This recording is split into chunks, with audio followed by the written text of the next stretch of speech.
Popote ulipo mtazamaji wa runinga ya True TV, ningependa nichukue fursa hii nikukaribishe katika kipindi chetu cha Safari ya Wokovu, ukiletewa nami niite mtangazaji wako Garama Eliud. Na leo katika studio zetu tumebarikiwa na mgeni ambaye atakuwa anatueleza kuhusiana na safari yake ya wokovu.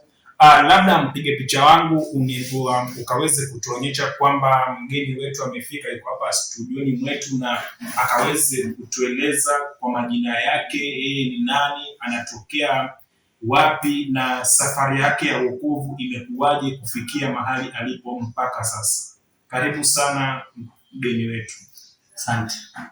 Asante sana. Kwa majina najulikana kama mtumishi Paul Jefferson. Kwanza hayo na majina yangu, na pili nataka nikuwasalimia. Bwana Yesu asifiwe. Mnaendeleaje nyote? Natumai mko wazima. Namshukuru Mungu sana kwa kuniwezesha kufika katika studio hii ya True TV siku ya leo, nikiwa nilipata mwaliko huu katika studio hii kwa ajili ya kwamba kuja kunena ama kuzungumza ama kueleza kuhusu maisha ya safari ya wokovu. Basi Mungu wa mbinguni amenipa neema, akanipa kibali, mahali hapa nimefika. Mimi ni mchungaji wa kanisa la True Deliverance Church pale Voi, maeneo ya Kirundi. Niko pale nikiwa namtumikia Mungu pale. Basi niko hapa kwa ajili ya kuzungumza ama kunena kuhusu safari hii ya wokovu. Asante. Bwana mchungaji Paul Jefferson, karibu sana katika studio zetu za True TV, na tunakukaribisha tena na shukrani za dhati kwa kuitikia wito wetu tulipokuhitaji katika kusemezana nasi katika kipindi chetu cha Safari ya Wokovu katika runinga hii ya True TV. Basi moja kwa moja tuende sasa katika swala kuu, katika lengo kuu la leo, na tukaweze kuanza mahojiano yetu ya siku ya leo. Mchungaji Paul Jefferson, naam, karibu sana tena na tafadhali, kama ni majina umetueleza ni sawa. Labda tuanze, kabla hujaokoka maisha yako yalikuwa vipi? Utueleze maisha yako yalivyokuwa. Kabla sijaokoka. Swali zuri sana hilo ambalo umeniuliza, na swali ambalo nilikuwa napenda niulizwe, ili kwamba wale ambao wameokoka ama wale ambao hawajaokoka waweze pia kuelewa.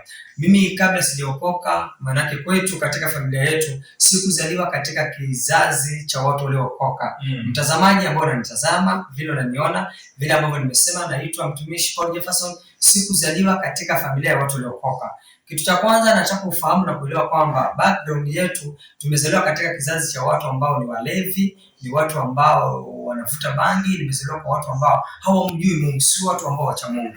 Lakini nashukuru katika hiyo misingi ama katika kizazi hicho kuna mambo mengi ambayo nilipitia hapo. Kwa hivyo sikuzaliwa katika kizazi cha watu waliookoka. Sikuzaliwa katika misingi ya watu wanaojua Mungu. Amen. Kwa hivyo nimetoka katika background ya watu ambao wameishi katika maisha ya kipagani. Sasa hapo Yesu, kuna mambo ambayo yalifanya mpaka Yesu akaja akanitoa hapo, na mimi ikafikia wakati kumkubali Yesu na nikaokoka. Asante sana mchungaji Paul Jefferson. Umeweza kutueleza jinsi maisha yako yalivyokuwa kabla hujaokoka, na ukaweza kutuambia kizazi chako kilikuwa kwamba kimekuwa na watu ambao hawajamjua Mungu, ila wewe imeenda mpaka ukafikia mahali ukaweza kumjua Mungu.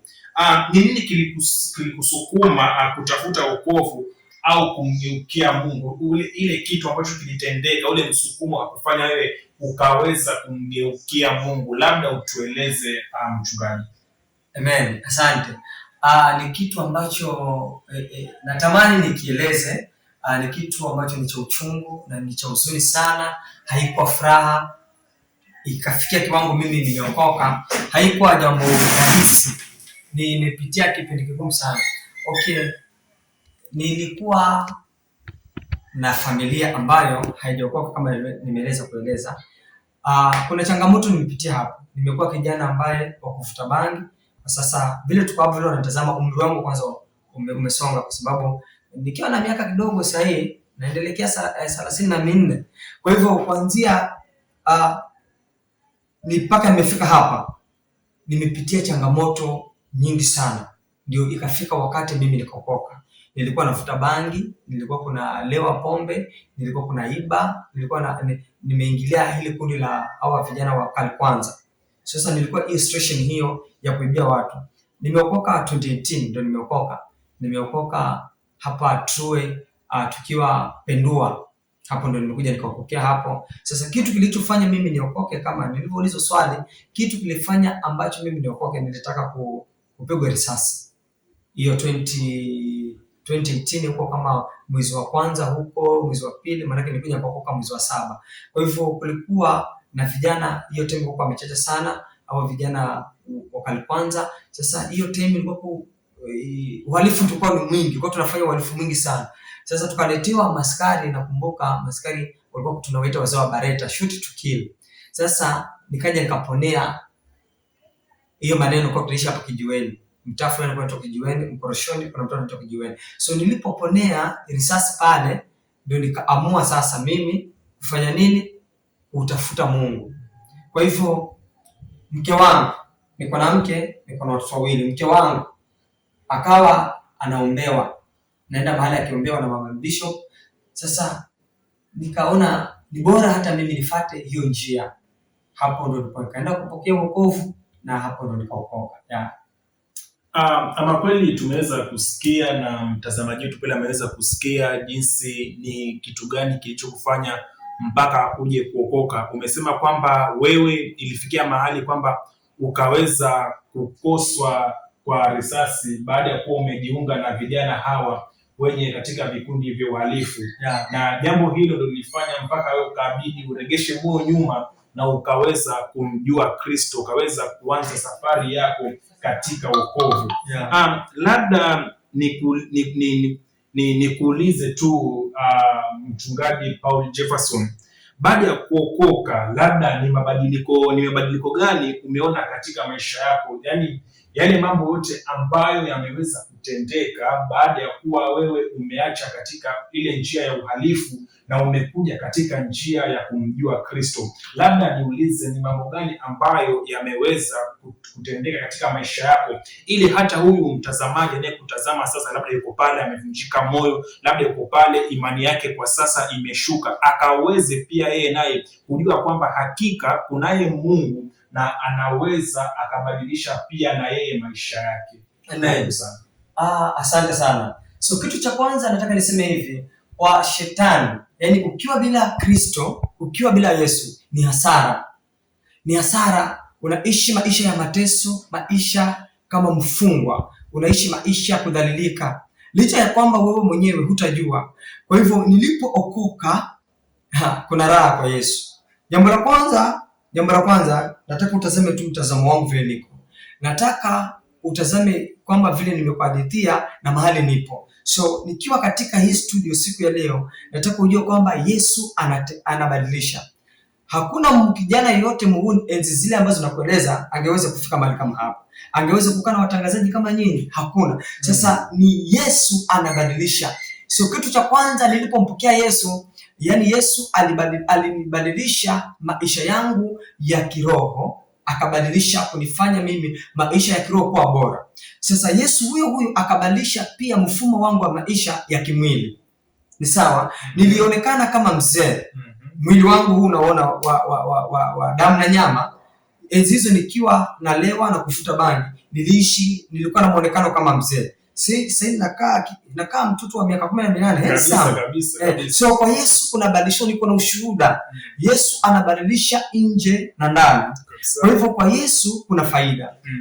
Niliishi maisha ya kwamba sikuwa na maelewano na familia yangu, sikuwa na maelewano na mke wangu, lakini sahihi kuna amani kati yangu na familia yangu, kati yangu na mke wangu. Nilikuwa si kitu mbele ya watu, sikuonekana kitu hata mbele ya familia. Sahihi nataka utambue kwamba, na nataka uamini kwamba familia yangu ikitaka kupanga kitu mpaka niwepo pale, nasikika. Kwa hivyo kuna vile Mungu amenifanya, amenitengeneza. Nilikuwa siwezi kukaa na watu wenye heshima, nilikuwa siwezi kukaa na watu wenye hadhi ya juu. kwa sababu mimi ni muhuni. Lakini sasa hii wao watu wenye heshima, watu wenye hadhi ya juu wananitafuta, nakaa nao.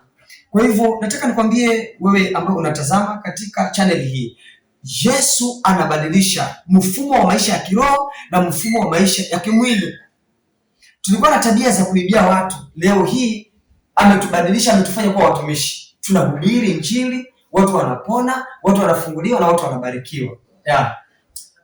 Ama kweli umeweza kumweleza hata mtazamaji pale ameweza kuelewa kabisa ni matokeo gani ama ni vitu zipi ambazo wewe umeweza kufaidika, umeweza kupata baada ya wewe kuokoka. Imekuwa ni jambo zuri sana, umeweza kutueleza kwamba sasa wewe umepata sauti, Yesu amekutengeneza, umeweza kuonekana kuwa kijana mwenye kabisa kuwa una muonekano mwema, umeweza kuwa ni mtu mwenye hata kuthaminika. Sasa uko na sauti, si kwa familia tu, bali hata katika vikao mbalimbali bado umeweza kuwa na usisho.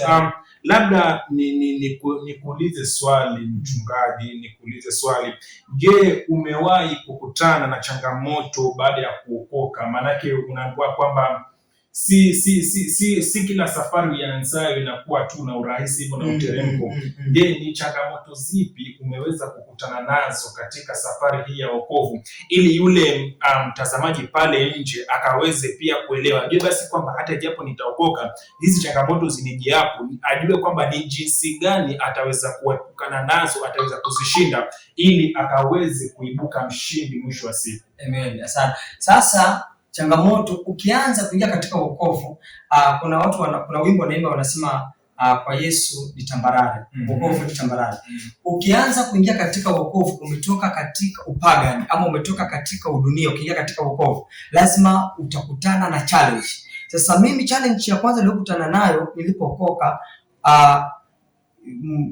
nilipookoka, nilikaa kanisani. Mimi nilikaa kanisani zaidi ya miaka 2. Nilikuwa naenda kanisani asubuhi, natoka usiku. Naenda kanisani asubuhi saa 12, natoka usiku. Sasa changamoto ya kwanza niliyopatana nayo, jamii na familia ilikuja kanigeuka. Marafiki wakaanza kuniambia kwamba mimi nina wazimu, mamangu ameniroga, wengine wakaniambia ni pesa ya bangi imenishinda, wengine wakaniambia kwamba wewe sasa siku hizi ni mvivu, hutaki kufanya kazi. Sasa nilikuja nikakutana na changamoto kama hizo. Watu wanasema unashinda kanisani, ufanyi kazi, familia itakula nini? Sasa lakini nimekaa pale, Yesu ananitengeneza, ananichonga. So hii ni changamoto ya kwanza. Changamoto ya pili ni kwamba ni kama vile unaona wale drugs alafu anaenda rehab. So changamoto ya pili ni kwamba ukishapita hiyo level, hiyo kuna changamoto nyingine itakuja pale. So hii changamoto nyingine ya pili kuishinda ni rahisi sana, kwa sababu umefunzwa kuomba, umefunzwa kufunga, umefunzwa kusoma neno, umefunzwa kumcha Mungu. So hii nyingine itayokuja ipo mpaka kwa mabishop, ipo mpaka kwa mareverend, ipo kwa Mkristo yeyote. Hii changamoto nyingine ipo, lakini Yesu anasema nimewapa uwezo na mamlaka kukanyaga nyoka na nge. Kuna vitabu, nadhani tukirudi tena nitakueleza hivyo vitabu vya kuweza kushinda changamoto ya pili. Lakini changamoto ya kwanza, wewe kijana ama wewe mama unayenisikiliza, ukishaokoka hivi, umetangaza vitu, lazima ukutane na changamoto. Familia itakukataa, hata kazi unaweza kufukuzwa, kazi yenyewe unaweza kufutwa kazi. Marafiki watakutenga, kutakuja maneno ya kashfa kwako. Kwa sababu gani? Ya kutaka kutoa ile material ambayo Mungu amekupatia, ama ile mizizi yako ya wokovu kutaka kung'olewa pale ndani. Kwa hivyo Mungu anasema hivi, ukipata mtu wa kukuguide, ukipata mtu ambaye atakuwa karibu na wewe kukueleza kwamba ukilisikia neno hili achana nalo, ukilisikia neno hili pokea, rafiki huyu achana naye, rafiki huyu mpokee, hapo kwa sababu mimi nakumbuka nilikuwa nimeokoka na mwezi mmoja ama wiki mbili, marafiki zangu walikuja hata nyumbani, wanakuja na mboka, wanakuja na bani. Sinaona hiyo ni changamoto kwa napitia. Wale ambao tunasoma nao, kuna wale mabinti ambao tunasoma nao, tunacheza nao, wanakuja. So ni challenge ambayo uko wapitia. Lakini kama kutakuwa na mtu ambaye spiritual amekupita kiroho, sasa yeye anakuguide, anakuambia huyu rafiki uachana naye, ukisikia maneno haya achana nao, jitenge, tafuta muda wako hivi, basi hapo hiyo challenge ni rahisi kuipita. Lakini ni changamoto ambayo mimi nimeipitia, na nashukuru Mungu nilipata mtu ambaye alisimama na mimi akanishikilia kiasi cha muda wa miaka fulani, na mpaka leo nimesimama. Asante. Umeweza kutueleza kabisa zile changamoto ambazo umekuwa ukipitia, na ukaweza kutueleza kabisa ni jinsi gani pia labda watakavyokuwa wanaweza wakaepukana nazo.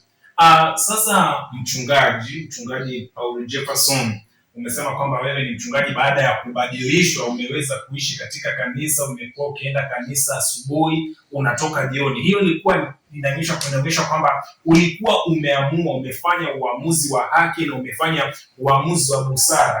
Nikupe kongole kwa hilo, manake moyo wako uliamua kubadilika kabisa na ukaamua kufuata njia moja ambayo ni ya kumjua Kristo. Hebu sasa ni ujumbe gani kwa watu ambao bado hawajaokoka unaweza ukawapea, unaweza waambia nini wale ambao hawajaokoka, ili wakaweze kumjua Kristo, wakaweze kujua kwamba kwa kweli kunapo mahali ambapo tukipakimbilia basi tutaweza kupata wokovu na tutaweza kuthaminika, tutaweza kubadilishwa na tukaweze kuwa watu wenye thamani pia sisi katika jamii, kama ulivyosema kwamba wewe sasa umekuwa ni mwenye thamani na mwenye kuheshimika na Yesu amekutengeneza kufikia kiwango cha uchungaji, na sasa wewe ni mtu na kanisa lako. Hebu tueleze ni ujumbe upi unaweza ukawaambia wale ambao hawajaokoka ili wakaweze kuwa na tumaini maishani mwao? Kitu cha kwanza, maandiko yanasema katika kitabu cha Nahumu 1:9, maandiko yanasema, je, mnawaza nini juu ya Bwana? Kwa sababu yeye atakomesha mateso, hayatainuka mara ya pili. Huyo ni Mungu. Sasa nataka niseme hivi, uko pale dada, mama, kijana, hujaokoka, unaishi maisha ya hasara. Sasa nataka nikushauri, nikwambie hivi, kitu cha kwanza, mkubali Yesu. Haijalishi wewe unafanya kazi gani, haijalishi sisi unafanya kazi gani. Unaweza kuwa wewe ni mwizi, unaweza kuwa wewe ni kahaba, unaweza kuwa wewe ni mlevi, lakini nataka nikwambie, moyo wako ukijisacrifice, moyo wako ufungue na umkubali Yesu. Neno linasema atakayemwamini Yesu Kristo kwamba ni mwana wa Mungu, alikufa na akafufuka, basi yeye hatahukumiwa, bali yule ndiye hataamini amekwisha kuhukumiwa. Kwa hivyo nataka nikwambie hivi, nataka nikushauri kwamba anza katika kilindi chako cha moyo, tofauti na kile unakifanya sasa hivi. Unaweza kuwa bado umekaa hivi, uko na mke wa mwenyewe ama unavuta bangi, lakini moyo wako ukishofungua, ukiamini kwamba Yesu ni mwana wa Mungu, alikufa na kafufuka, kuna point ambayo imewekwa hapo ndani. Alafu jambo lingine ni hili, kuna kitu kinaitwa kuchukua hatua. Kama vile nimekwambia, nimekaa kanisani zaidi ya miaka, nalala kanisani na kaa hapo kanisani, unaamua, unachukua uamuzi, unajisacrifice, unachukua uamuzi. So ukishachukua uamuzi, kuna Mungu anaona moyo wako. Maandiko yanasema Mungu huchunguza moyo wa mwanadamu. Sasa Mungu akishaona moyo wako kwamba kuna point pale ndani ya kwamba huyu mtu ameamua, haijalishi kama shetani atakuwa bado anakupiga vita, haijalishi shetani atakuwa kama bado anakuvuta, ni sawa, lakini tayari moyo wako kama umeamua tayari kwamba wacha maisha yangu, nimejisacrifice, nijitoe kwa Yesu, basi Yesu atakupokea, na hivyo vita ambavyo utakuwa unapigwa, yeye ataanza kupigania hivyo vita. Kwa hivyo nataka nikwambie kwamba amua. Sijui unapitia changamoto gani, lakini amua. Najua unaweza kuwa unakaa chini ya madhabahu ya giza, kile ambacho unakifanya kimekugandamiza. Sasa wewe mwenyewe physically unataka kutoka, lakini spiritual hiyo madhabahu inakataa na wewe. Lakini ukiamua kwamba nataka kutoka, Yesu inakuwa rahisi ya kukupigania katika hiyo madhabahu na utatoka hapo. Kwa hivyo nataka nikwambie, chukua uamuzi. Kwa Yesu kuna raha, kwa Yesu kunapendeza. Na nikiongea hivyo nataka uelewe, sikuwa hivi. Mimi sikuwa na muonekano huu. Niliishi muonekano wa kihuni. Niliishi katika muonekano wa kijambazi. Niliishi katika muonekano wa kihalifu. Sikuwa nafaa mbele za watu. Lakini nilipoamua, sasa Mungu akaja akapiga zile falme, zile madhabahu za ukoo, madhabahu za familia, zile falme ambazo zinanizulia. Kwa nini Mungu ilikuwa rahisi kunipigania? Kwa sababu moyo wangu aliona pointi ya uamuzi. Mtazamaji, huenda ukawa unapitia hali ngumu katika maisha yako, huenda ukawa unapitia matatizo na magumu maishani mwako, lakini kama umeweza kufuatilia toka mwanzo mtumishi wa Mungu alipokuwa akizungumza, ameweza kutupa ujumbe mzito na ameweza kutueleza, kutupa msisitizo akisema kwamba kwa Yesu kuna raha, maana maisha yake hayakuwa kama yalivyo sasa. Muonekano wake haukuwa kama unavyoonekana sasa. Anasema kwamba Yesu amempigania, na ni kweli, mimi nikiwa nasema niko shahidi na ninashuhudia nikimwona kabisa Yesu ameweza kumpigania mpaka kufikia kiwango hiki cha kuwa mtumishi wa Mungu. Mimi kiubinafsi na mimi kama mtangazaji wako ningeweza kukusihi kwamba katika yale yote ambayo unayapitia, katika yale magumu yote ambayo unaweza kuwa unayo kwa sasa, unaweza tu ukaamua hata kwa sasa ukaweza kusema kwamba yote yalikwisha pale msalabani, maana Kristo alikuja na akafa kwa ajili ya dhambi zetu, na ukaweza kuamua leo na ukaweza kumpea Kristo maisha yako hivi leo na akaweze kuyabadilisha. Manake utakapoamua unaweza kutengwa, unaweza ukaambiwa maneno mazito kama mtumishi wa Mungu alivyotuambia, lakini ukiwa na ule msukumo, ukiwa na ile nguvu ndani yako ya kusema kwamba mimi nimechoka na shida zangu, basi nikupe tu ushauri, nikwambie kwamba nenda katika Kristo naye ataweza kubadilisha. Manake ndugu yetu hapa mtumishi wa Mungu mchungaji Paul Jefferson ameweza kubadilishwa na ameweza kufanywa kiumbe kipya. Tazama, yale ya kale yake yote yamekwisha pita na sasa yuko mtu mwingine tofauti kabisa. Ameweza kuwa kiumbe kipya kabisa, ameweza kuwa kiumbe kipya. Na mtazamaji, Mungu anasema born again, because the old is gone, now indeed has become a new creature, a new living. Sio yeye anayeishi tena, bali ni Kristo anaishi ndani yake. Na yule aliyeanzisha safari hii ndani yake hatimaye basi ataweza kuikamilisha kwa wema, na kwa hakika ataweza kuendelea na kumpeleka katika viwango vya juu zaidi. Manake huyu unavyomwona amesema kama ana miaka kidogo, basi anasema ana miaka 34, kuonyesha bado yuko na nguvu, bado ni kijana na yuko tayari kuisukuma Injili, yuko tayari kuleta nguvu katika Injili ili iwafikie wale mataifa, vijana wa rika lake. Anaweza kuwahubiria, awabadilishe. Hata wewe nawe unaweza ukamwona hapo nje, anaweza kukuhubiria. Ni wewe tu uwe na uamuzi na uamue kwamba Kristo alikuja kuokoa maisha ya sisi wote wenye dhambi. Ameweza kutueleza vizuri sana, ameweza kutupa ujumbe katika kipindi chetu cha leo cha safari ya wokovu. Asante sana kwa kushiriki katika kipindi chetu cha safari ya wokovu, na kushukuru sana tena kwa tena, na bado ninakukaribisha, maanake kwa kweli umeweza kuleta ujumbe ambao ni wa muhimu na ujumbe ni wa manufaa katika wale watazamaji pale ambao wanakutazama.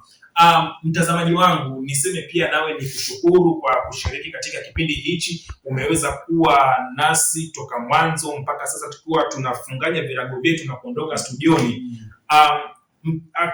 Kabla tumalizie tu mchungaji, hebu tuambie kidogo, unaweza wasaidia wale ambao bado hawajaokoka, labda kiufupi tu. Okay. Uko pale ndugu, wewe hujaokoka. Uko pale wewe ndugu hujaokoka, ni mama, ni mzee, hatuwezi kukuhukumu wala kukulaumu, kwa sababu hata Yesu mwenyewe ameweka njia mbili, akasema kuna njia ya uzima na hii ya jehanamu. Kile ambacho nakusii, chagua tu ya uzima, na kusii mfuate Yesu, anabadilisha. Ukiona sisi leo tunawahubiri, tunaombea watu wanabarikiwa, watu wanafunguliwa, watu wanaponya. Yesu amekaa ndani yetu, watu wanaokoka. Kwa hivyo nakusii ya kwamba popote pale ulipo, uko na familia, huna familia, wewe ni yatima ama wewe ni mjane, kitu ambacho nataka nikushauri, tazama msalaba. Yesu alikuja kuokoa kile kilichopotea. Usisikize story nyingine, usifate mambo mengine, mfuate Yesu Kristo. Mgeukie Yesu na Yesu atafanya badiliko katika maisha yako. Maandiko yanasema katika kitabu cha Ufunuo Yohana, niko mlangoni ninabisha, atakayenifungulia na kunikaribisha nitaingia. Kwa hivyo hii sauti ni ya Yesu mwana wa Mungu aliye hai. Anakubishia leo hii. Chukua uamuzi ili umgeukie huyu Yesu. Kabla tumalize, nataka nikwambie hivi, ni kuombee mahali ulipo. Unaweza kuwa uko na hoja, uko na tatizo, enda hapo kwa comment section, weka hoja yako hapo, weka tatizo lako hapo, alafu niweze kukuombea. Shalom. Kabla umalizie, kabla umwage kabisa mtazamaji, labda huenda ukawa kanisa lako waeleze tena labda linapatikana wapi, ili wakaweze basi kukutembelea pale kanisani. Amen. Wakaweze kukutembelea pale kanisani. Asante mtazamaji wangu ambao unatazama, kanisa linapatikana True Way Deliverance pale Voi, maeneo ya Kirumbi, mtaa wa Krashini.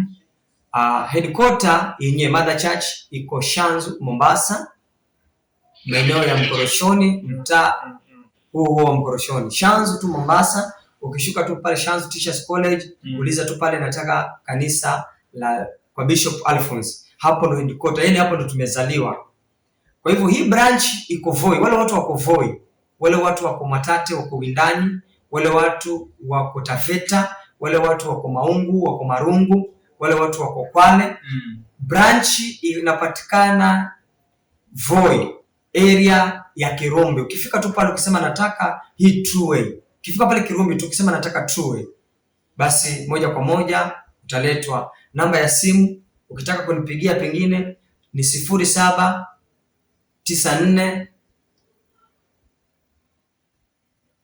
573488, 0794 573488.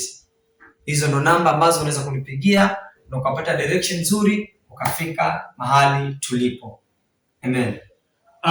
Mtazamaji, mchungaji ameweza kutueleza. Asante sana mchungaji Ponjepason, asante sana kwa kuweza kutueleza, na ameweza kusema kwamba na maeneo yake yanaweza patikana, namba zake za simu ameweza kuziweka pale. Ikiwa una swali lolote, ikiwa una ujumbe wowote kwake, unaweza ukampigia simu, unaweza ukamtafuta na ukampata. Kanisa lake amesema linapatikana pale maeneo ya Voi Kirumbi, inaitwa True Way Deliverance Ministry. Amesema headquarter inapatikana pale maeneo ya Shanzu Mombasa, True Way Deliverance Ministry under Bishop Alphonse. Ukifika pale pia utaweza kuhudumiwa, maanake yeye pale amezaliwa na kulelewa pale kabla ya kufikia kiwango cha kuwa mchungaji.